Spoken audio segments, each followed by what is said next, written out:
So, ayan. Tayo ay magbibideo na. Karon. So, ito nga pala yun. Yung ating mga pinamili.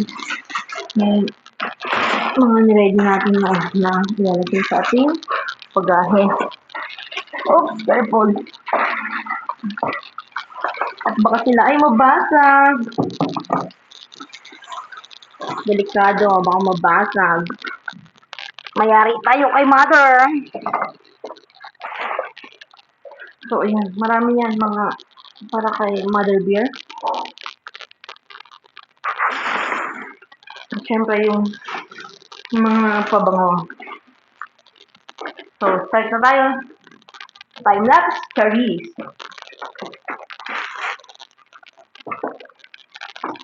Kailangan lang ulit nating ayusin kasi marami na itong laman eh. So, kailangan lang nating ayusin ulit. So, nandito din yung mga tablet ng pamangkin ko na pinamili natin. Kay Sian at kay Riley noon. Pinipare natin. So, matagal na to mga to. Kaya lang di ko pa naipadala kasi sabi ko pag uuwi na lang ako.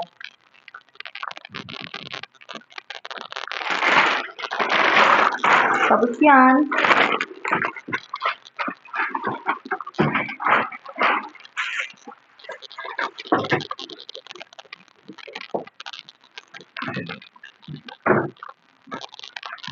And syempre ito, yung mga galing sa ating kamsa-kamsa.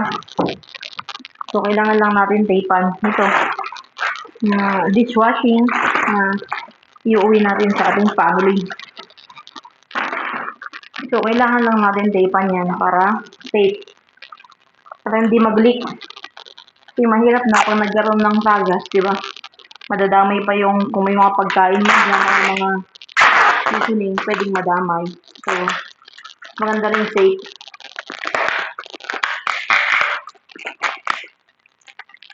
Stay safe lang tayo palagi. So, ganyan, tatapan natin. Para safe.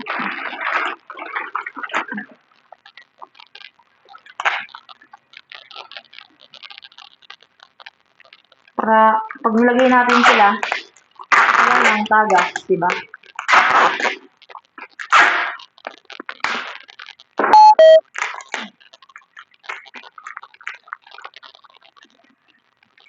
Sa dami ng maling nangyari, hindi ko na rin masasabi kung kaya ko pa bang hindi ka iwan sa sinungalingahan.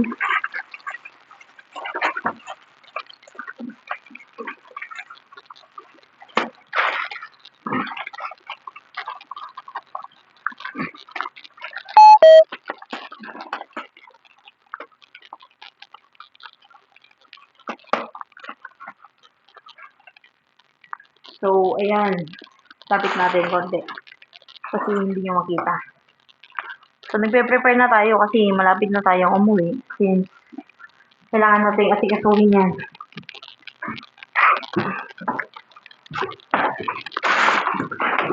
Marami din dito mga tumbler ng pamangkin ko. Toys ng pamangkin ko.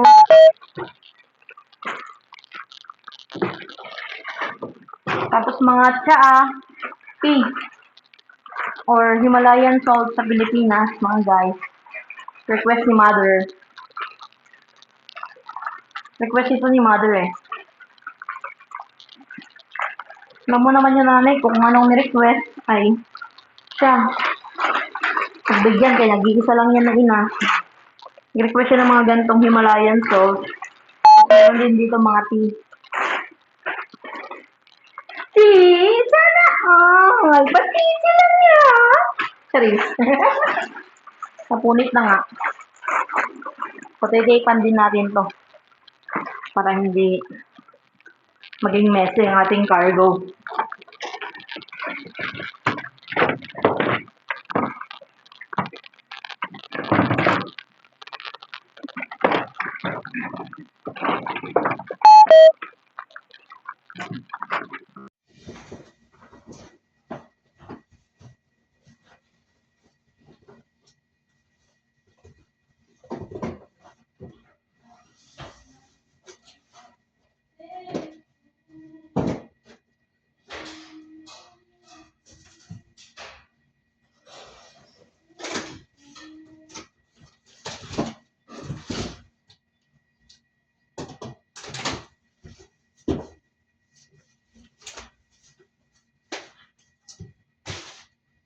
So, may mga comforter din. Kaya lang, ang hirap mag-ayos kung paano.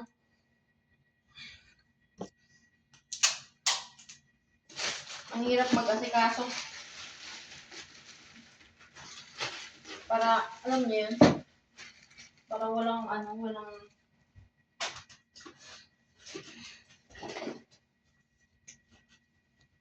maging problema. Kailangan kasi maayos eh. Para walang tatapon, walang totomba, di ba? Para pag nilagay natin pinadala natin sa Pilipinas.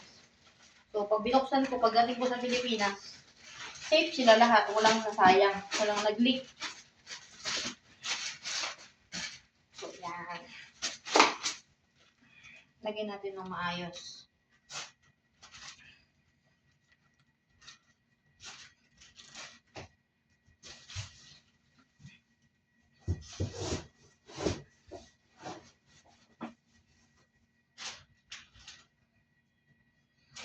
May mga shoes din dito.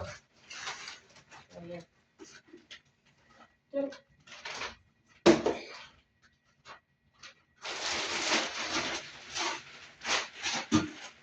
Iwan ko lang din. Yung gusto ng brother ko. Shoes din ko eh. Binili ko sa ano nun. Sa bunso namin to eh. Ewan ko lang. May kapya sa bunso. Pero parang hindi.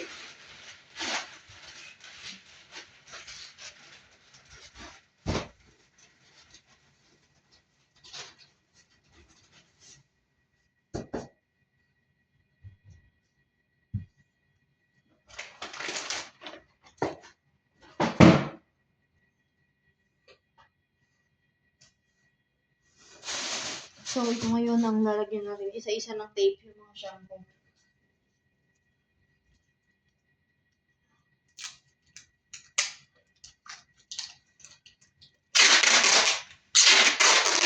Kaya hindi tumapon. Pag ipapadala na natin, hindi sila tatapon. Kasi mahirap na. Baka biglang tumapon, di ba? Mas maganda na yung safe lang. Baka imbis na makarating pa sa Pilipinas, eh, sa karton lang lahat nakarating.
So, ito kasi, bilang sa mga OFW, ito yung pinaka masarap sa pakiramdam sa amin.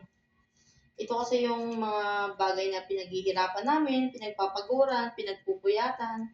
Alam mo yun, yung mga pinaglaanan ng hirap, ng pagod. Kasi ito yung bunga ng pagpapawis namin. Ito yung pinaghihirapan namin ng isang buwan na kahit paano may padala kami sa pamilya naming kasalubong kasi ang sarap sa pakiramdam pag yung nag-open ka ng box, di ba? Sa iba, normal lang yan. Pero sa aming mga OFW, napakasarap. Pag nakapagpadala ka ng ganito sa Pilipinas, masarap sa pakiramdam kasi yung feeling na binubuksan nila yung box na pinaghirapan mo, di ba? Bago na masarap.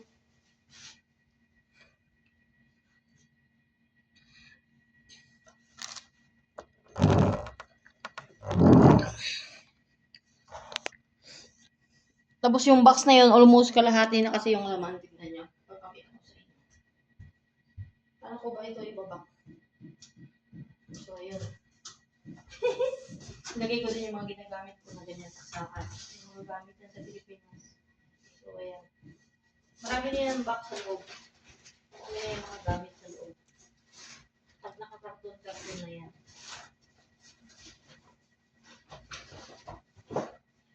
Naka-box-box yung mga gamit ko na mga. Tapos ito, nirequest niya to noon, smoke iron. Yung hot steam. Tapos yung coffee maker. May napadala na rin ako na ganyan dati sa Pilipinas. So, pang ilan na yan. Kasi pang ilang box ko na to eh. Pangatlo. Kaya, may mga ganyan na dati sa bahay. Alam niyo naman, ang kaligayahan ng isang ina is yung mga gamit sa bahay, di ba?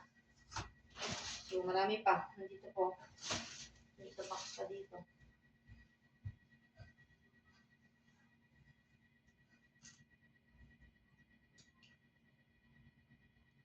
Oh, konti na lang. Shout out. Konti na lang, maamoy ko na ang hangin ng Pilipinas. Konti na lang. Kaya nga ito, inaayos ko na. Tapos ito yung mga gamit ni mama sa loob ng bahay. Ito, nakakatakot kasi mga babasagin. So, diba? Mga, ang cute ng kulay. Ang ganda. Bet ko ito kasi magaganda yung kulay.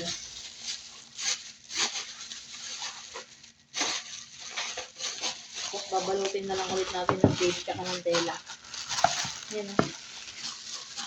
Tapos ito maliliit. Mga set to eh.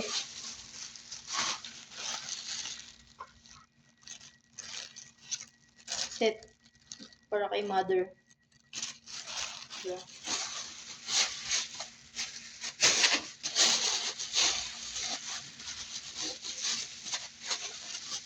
Ito lang naman ang kaligayahan nun eh, gamit sa bahay.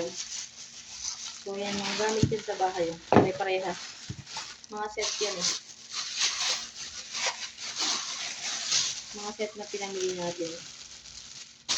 Oo, diba? Matagal na to eh. Kailangan lang iayos. Ngayon, nilabas ko kasi para bago ako umuwi, naka-ready na sila. So, ayan, pag ganun din yan, set. Tapos ito, ito pang salad.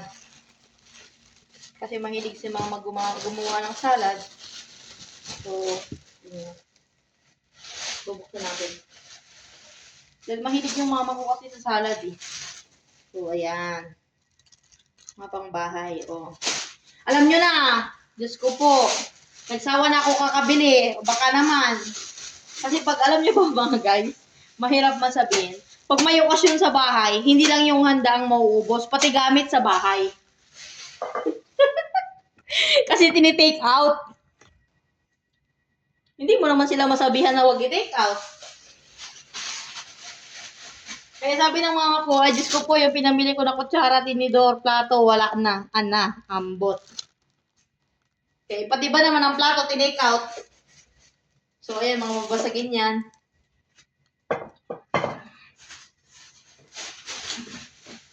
Tapos namili din tayo ng iba't ibang pabango noon. Diba? So, mga ano lang naman to, mga budget friendly. Pero, hindi to papaulay when it comes sa scent.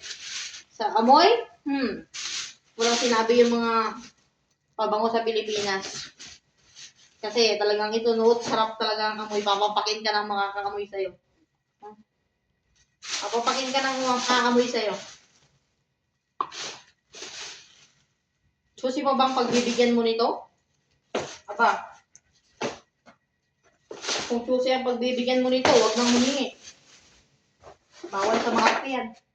Charis. Pero sa amoy talaga, literal, ang pabango ng Saudi. Masasabi mong legit. Quality. So ito mga sabon, o, di ba? Pag hati-hatiin mo sila. Isang piraso, isang pako. Pwede na. Abang. Wala ka namang magre-reklamo pa. Kasi ito din, oh, ang ganda nito, mga guys. Pwede ito pang dessert, or pwede rin pang inuman, pero mostly talaga, alam ko, dessert to eh. Alam mo, pag gagawa ka ng buko salad, yung buko pandan, tignan nyo naman, oh, set yan. Set. Sampulan natin ng isa. Papakita ko sa inyo yung isa. So, ganito siya, oh. Diba? Oh my God. Para siyang wine glass, pero mas maganda siyang lagyan ng buko salad. Pang dessert, oh, di ba? Ang ganda. Set, 3 piraso sa isang box. Tapos naka-sale yan nung nabili ko. Oh, di ba? The best! Pagdagay mo to sa bahay, kahit pa paano, kung wala kang may bigay na pera sa nanay mo, sapat na to. Ito, sabihin mo, wag ka na mangingi ng pera yan. Kompleto na gamit mo sa bahay. Ganon.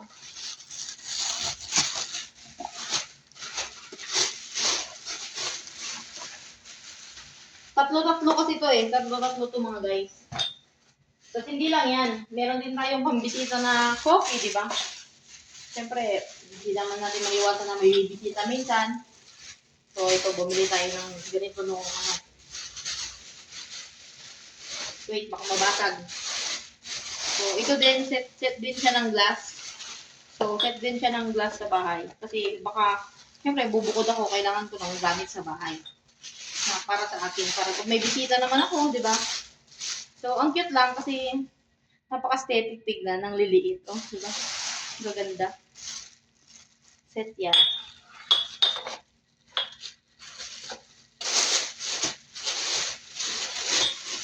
At least kung kahit naman simple lang yung bahay mo, kung may bibisita sa'yo, kahit pa paano, di ba? May maayos ka naman na may papagamit sa mga bisita mo para hindi ka naman kahiya-hiya. Mahirap din kasi pag walang gamit sa loob ng bahay tapos may bibisita sa'yo. Nakakahiya naman wala kang maipagamit. Kasi na-isharon na ng kapitbahay yung gamit mo sa bahay. Kaya mahirap.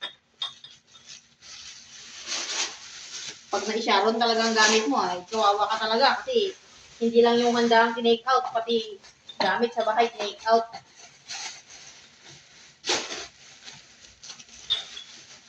Kaya nga yung iba, pag nag-uukasyon, mas prepare nila yung disposable na lang kasi para walang may sharon.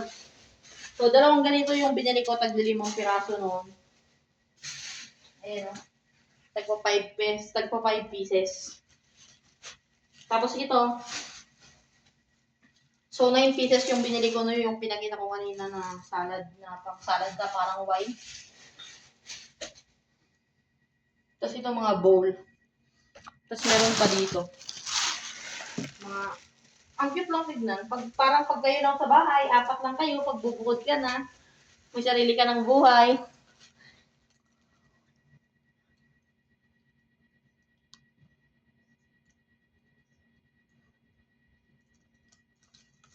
Agay.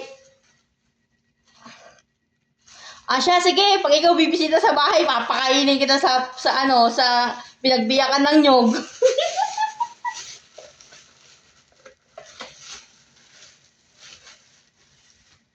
Tignan natin. Ito, ang cute. Gustong-gusto to ni mother eh. Oh, di ba? Sana all. Ang cute lang, di ba? Napaka-unique ng style. Simple lang pero ang ganda. Parang dalawa lang kayo sa bahay, oh, di ba?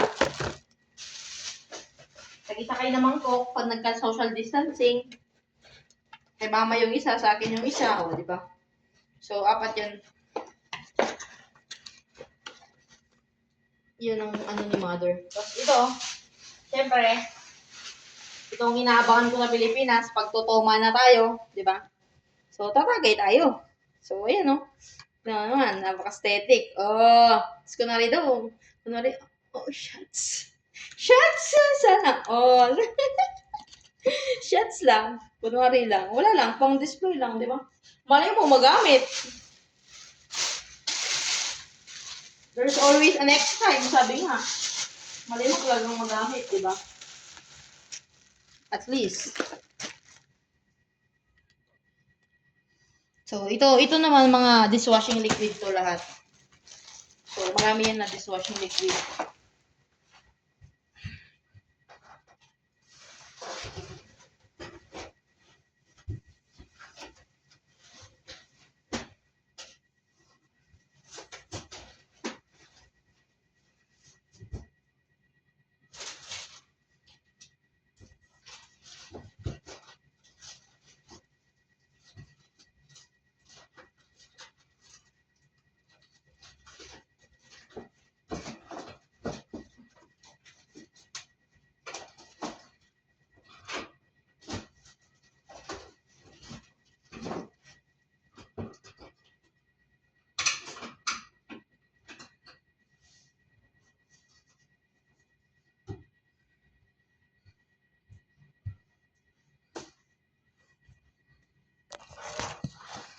Siya kahirap kahirap mag-set ng bagahe.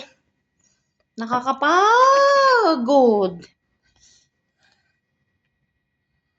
Ang social naman. O, hindi yan social. Mumurahin lang yan. Sobrang mura, mapapamura ka na lang. Hindi natin afford ang mamahalin. Kumbaga yung lang, tinitignan ko lang yung maganda. Kahit na mura, di ba? Simple lang naman yun panggamit sa bahay, di ba? Pag nagbukod na ako, sarili kong bahay, kailangan may sariling gamit. Wala nga naman kakain ako sa palad ko, di ba?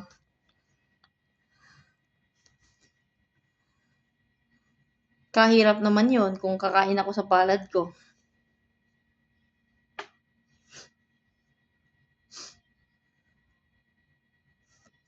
So, kailangan talaga natin kasi mahirap na. Baka tayo magbukod kahit paano, di ba? May gamit tayo sa bahay paunti-unti.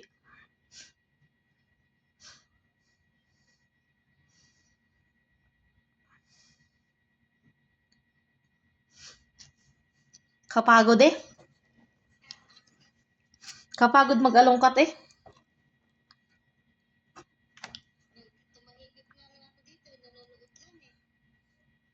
Kapagod mag-impake. Hiningal na ako. Hindi ko alam kung saan ko ilalagay yung mga babasagin. Iipit ko sa comforter. Nakikita ko yung mga nilagay mo sa box mo. Wala ka sa akin. Ah? Hindi ako ganun mag-i-impake sa katulad mo. Hindi, nakaimpake na yun. Yung ko, binaklas ko lang. Marami ng laman yun. Puno na yung bagahe na yun. Kaya nga nahihirapan ako mag-decide. Kaya yun nga, pinakita ko naghahati na. Kita mo maraming space. Tinampak mo lang lahat ang mga mo. Maraming space. Nakakarton kasi sila. Kasi mostly yun, nakakarton kasi hindi sila pwedeng itingi dahil mabubutas. Ang karton, ang box ay hindi na magagamit sa Pilipinas. Which is,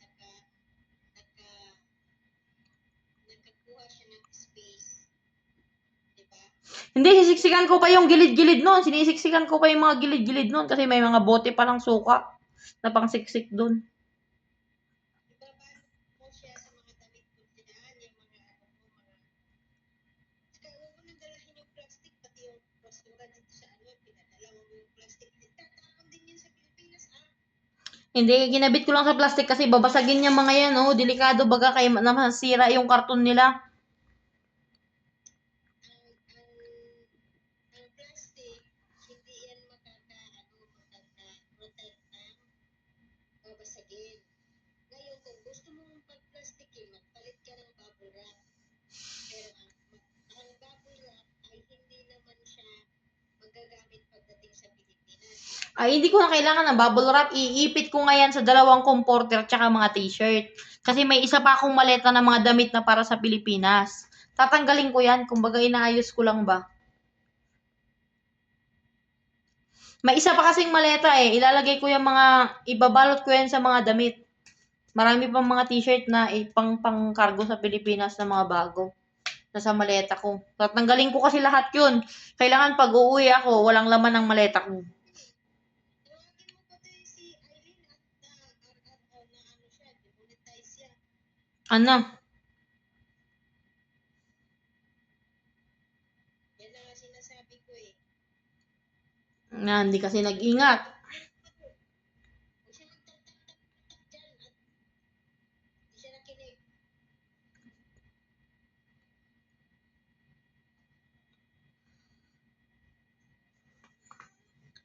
Ay, sarap.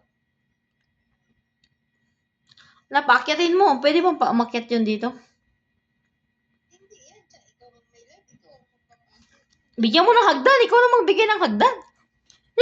Hindi ako pwede kasi hindi naman ako ang may Bigyan mo ng hagdan.